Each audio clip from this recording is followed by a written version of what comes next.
Assalamualaikum warahmatullahi wabarakatuh. Perkenalkan, nama saya Priscilia Korumpot. Saya dari jurusan Pendidikan Ekonomi dan saya mahasiswa semester 2. Di sini saya akan membahas tentang gerakan 30 September Partai Komunis Indonesia.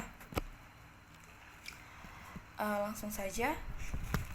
Sejarah mulainya dari gerakan 30 September Partai Komunis Indonesia atau G30 SPKI. Pada hari Jumat tanggal 1 Oktober tahun 1965, secara berturut-turut RRI Jakarta menyiarkan berita penting. Sekitar pukul 7 pagi memuat berita bahwa pada hari Kamis tanggal 30 September 1965 di Ibu Kota Republik Indonesia, Jakarta, telah terjadi gerakan militer dalam Angkatan Darat yang dinamakan Gerakan 30 September, dikepalai oleh Letnan Kolonel Untung, Komandan Batalion Cakrabirawa, pasukan pengawal pribadi Presiden Soekarno.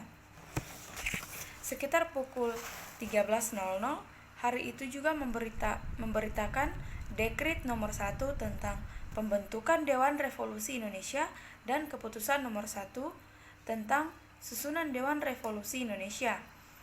Baru dalam siaran kedua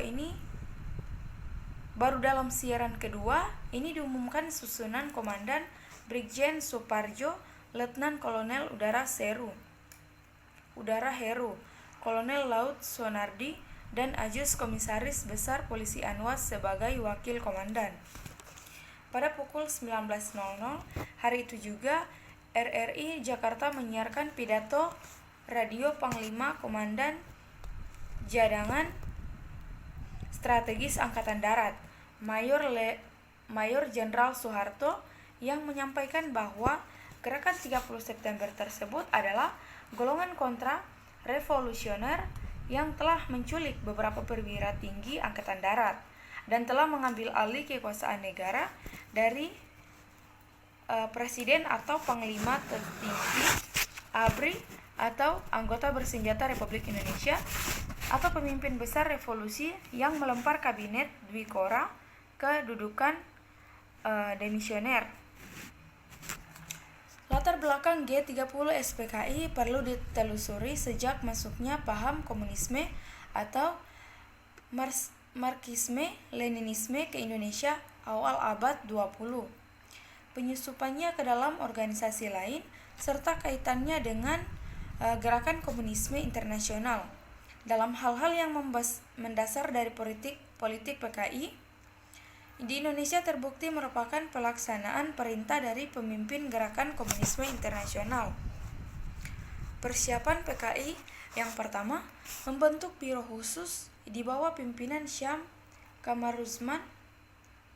Tugas biro khusus adalah merancang dan mempersiapkan perebutan kekuasaan. Kemudian yang kedua, menuntut dibentuknya angkatan kelima yang terdiri atas buruh tani yang dipersenjatai. Kemudian yang ketiga, melakukan sabotase, aksi sepihak dan aksi teror. Sabotasi terhadap transportasi kereta yang dilakukan aksi buruh kereta api Januari sampai Oktober 1964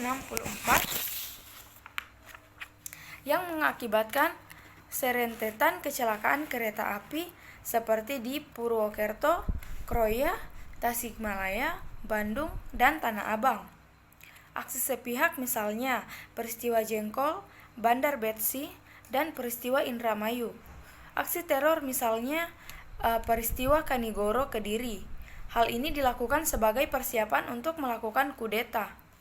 Kemudian yang keempat, melakukan aksi fitnah terhadap ABRI, khususnya TNI AD, yang dianggap sebagai penghambat pelaksanaan programnya, yaitu dengan melancarkan isu Dewan Jenderal.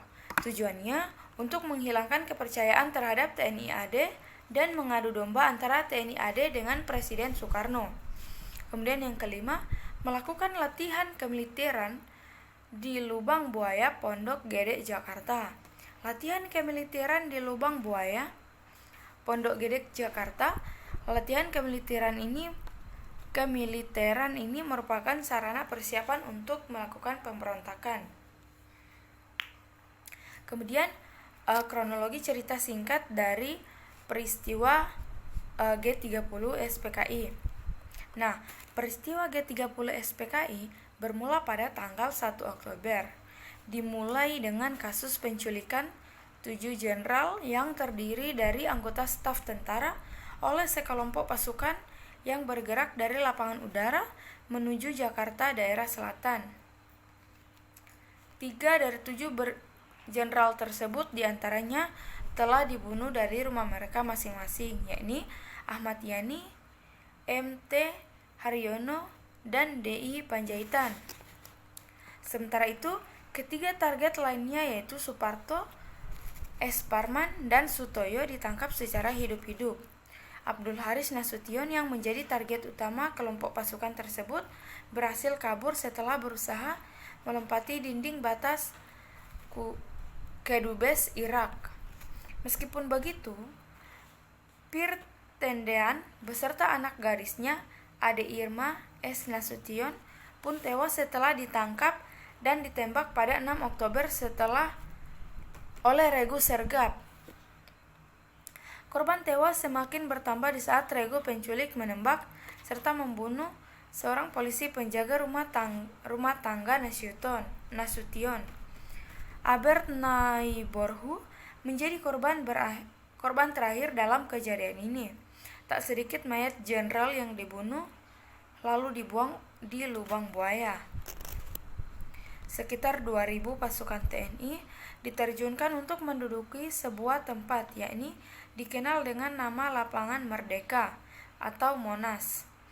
Walaupun mereka belum berhasil mengamankan bagian timur dari area ini, sebab saat itu merupakan daerah dari markas Kostrad pemimpin Soeharto. Selang beberapa saat, salah seorang tetangga memberitahu pada Soeharto tentang terjadinya aksi penembakan pada jam 6 pagi beserta hilangnya sejumlah jenderal yang diduga sedang diculik. Mendengar berita tersebut, Soeharto pun segera bergerak ke markas Kostrad dan menghubungi anggota Angkatan Laut dan polisi. Soeharto juga berhasil membujuk 2 batalion pasukan kudeta untuk segera menyerahkan diri. Dimulai dari pasukan Brawijaya yang masuk ke dalam area markas Kostrad, kemudian disusul dengan pasukan Diponegoro yang kabur menuju Halim Perdana Kusuma. Karena prosesnya yang berjalan kurang matang, akhirnya kudeta yang dilancarkan oleh PKI tersebut berhasil digagalkan oleh Soeharto, sehingga kondisi ini menyebabkan para tentara yang berada di Lapangan Merdeka mengalami kehausan akan impresi dalam melindungi presiden yang sedang berada di istana. Kemudian masa berakhirnya peristiwa G30 SPKI. Kronologis penumpasan PKI. Tanggal 1 Oktober 1965, operasi penumpasan G30 SPKI dimulai sejak 1 Oktober 1965 sore hari. Gedung RRI Pusat dan Kantor Pusat Telekomunikasi dapat direbut kembali tanpa pertumpahan darah oleh Satuan RPKAD di bawah pimpinan Kolonel Sarwo Edi Wibowo. Pasukan para Kujang 328 Siliwangi dan dibantu oleh pasukan kavaleri. Setelah diketahui bahwa basis G30 SPKI berada di sekitar Halim Perdana Kusuma, sasaran diarahkan ke sana. Tanggal 2 Oktober tahun 1965, Halim Perdana Kusuma diserang oleh satuan RPKAD di bawah komando Kolonel Sarwo Edi Wibowo atas perintah Maijen Soeharto. Pada pukul 12 siang, seluruh tempat itu telah berhasil dikuasai oleh TNI AD. Kemudian tanggal 3 Oktober, pada hari Minggu, pasukan RPKAD yang dipimpin oleh Mayor C.I. Santoso berhasil menguasai daerah Lubang Buaya. Setelah usaha pencairan perwira TNI AD dipergiat dan atas petunjuk Kopral 1 Polisi Sukirman yang menjadi tawanan Gerakan 30 September. Tetapi berhasil melarikan diri. Didapat keterangan bahwa para perwira TNI AD tersebut dibawa ke Lubang Buaya karena daerah tersebut diselidiki secara intensif. Akhirnya pada tanggal 3 Oktober ditemukan tempat para perwira yang diculik dan dibunuh tersebut. Mayat perwira itu dimasukkan ke dalam sumur yang bergaris tengah sekitar 3-4 meter dengan kedalaman kira-kira 12 meter yang kemudian dikenal dengan sumur Lubang Buaya. Kemudian tanggal 4 Oktober 1965 penggalian sumur Lubang Buaya dilanjutkan kembali karena ditunda pada tanggal 13 Oktober pukul 17 waktu Indonesia Barat hingga keesokan harinya, yang diteruskan oleh pasukan para amfibi KKO AL yang disajikan pimpinan sementara TNI AD Maijen Soeharto. Jenazah para perwira setelah dapat diangkat dari sumur tua tersebut terlihat adanya kerusakan fisik yang sedemikian rupa. Hal inilah yang menjadi saksi bisu bagi bangsa Indonesia betapa kejamnya siksaan yang mereka alami sebelum wafat. Kemudian tanggal 5 Oktober 1965, jenazah para wira TNI Angkatan Darat tersebut dimakamkan di Taman Makam Pahlawan Kalibata yang sebelumnya disemayamkan di Markas Besar Angkatan Darat. Kemudian pada tanggal 6 Oktober, dengan surat keputusan pemerintah Angkatan Darat yang diambil dalam sidang Kabinet Dwi Kora, pada perwira TNI Angkatan Darat tersebut ditetapkan sebagai pahlawan revolusi. Gerakan 30 September atau sering disingkat G30SKI adalah sebuah kejadian yang terjadi pada tanggal 30 September 1965 di mana 6 pejabat tinggi militer di Indonesia beserta beberapa orang lainnya dibunuh dalam suatu usaha pemberontakan yang disebut sebagai usaha kudeta yang dituduhkan kepada anggota Partai Komunis Indonesia. Kemudian nama-nama 7 pahlawan revolusi korban kekejaman gerakan 30 September Partai Komunis Indonesia tahun 1965. Yang pertama, Panglima Angkatan Darat Letjen TNI Ahmad Yani. Kemudian yang kedua, Maijen TNI R. Suprapto. Kemudian yang ketiga, TNI MT Haryono. Yang keempat, Maijen TNI Siswondo Parman. Yang kelima, Brigjen TNI DI Panjaitan. Dan yang keenam, Brigjen TNI Sutoyo Siswo Himarjo. Dan yang ketujuh, Letnan Pir Tendean. Peristiwa gerakan 30 SPKI sejatinya tidak melepas dari kejadian penculikan setinggi-tinggi TNI Angkatan Darat saat itu. Mereka diasingkan dan dibantai tanpa belas kasihan di Monumen Lubang Buaya. Berikut ini nama-nama TNI yang mendapatkan gelar pahlawan revolusi pasca terjadinya pembantaian tersebut. Baiklah, sekian dari saya membahas tentang gerakan 30 September.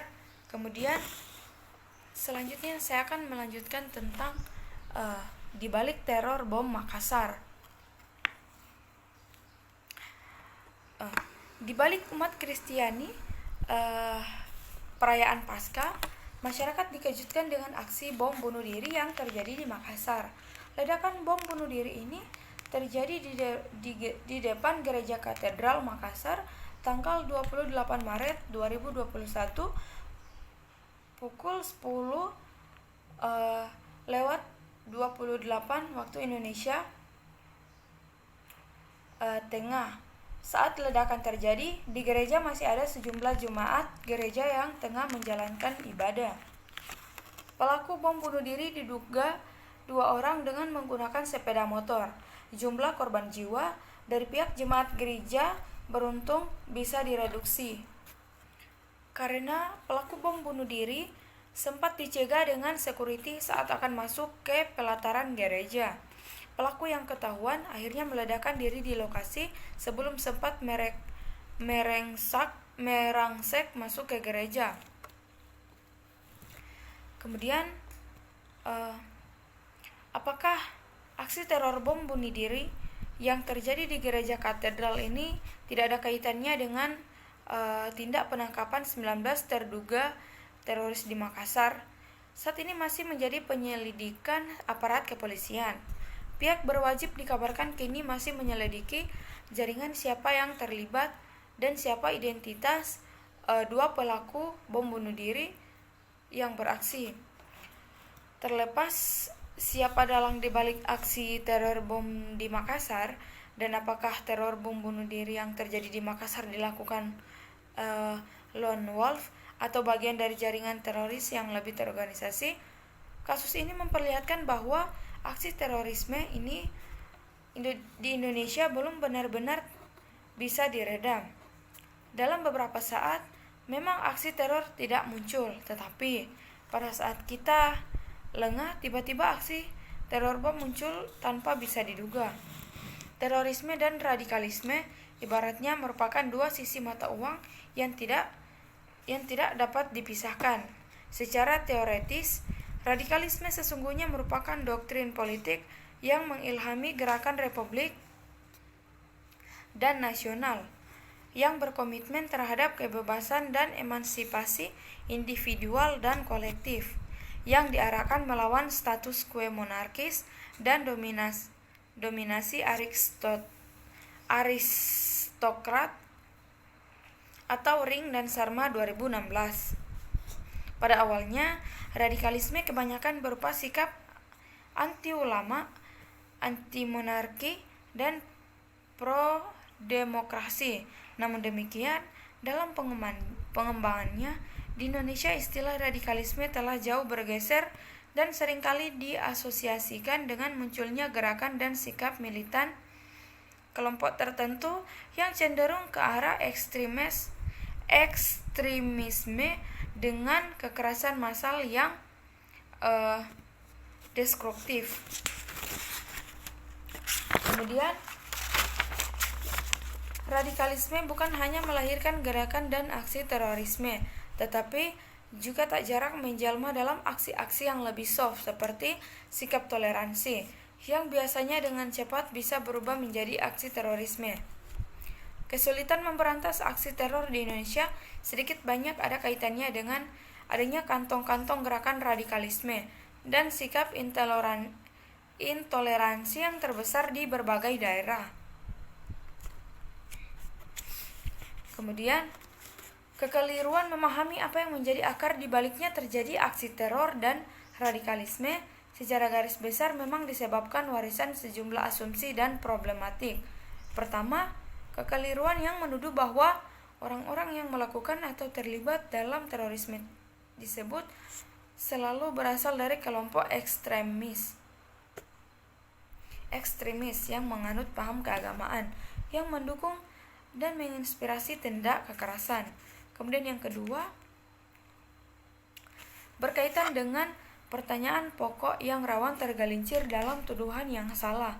Selama ini, disadari atau tidak, upaya menangkal radikalisasi selalu lebih banyak dan terbatas pada soal penyebab terorisme yang mengantarkan pada pengesahan tindak kekerasannya. Pertanyaannya semacam ini dapat menyesatkan karena mengabaikan faktor-faktor yang kompleks di balik terjadinya aksi teror. Misalnya menyatakan bahwa kesimpulan yang menggambarkan pelaku teror sebagai militan yang melakukan aksi tanpa alasan yang sesungguhnya. Kiranya sekian, hanya itu dari saya. Lebih dan kurangnya